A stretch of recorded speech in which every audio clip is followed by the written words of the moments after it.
you stay safe by using Apple CarPlay in your Nissan vehicle.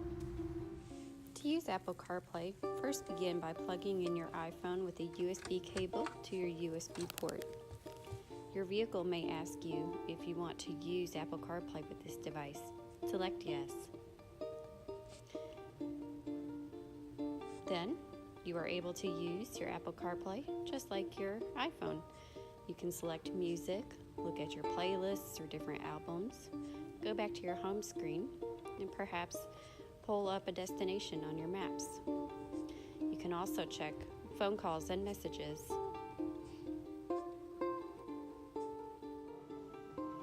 Please keep in mind that not all Nissan vehicles are equipped with Apple CarPlay. To see if your vehicle is equipped, please visit nissanusa.com/connect. Thank you for taking the time to watch this video. Please give us a call if you have any questions. Thank you.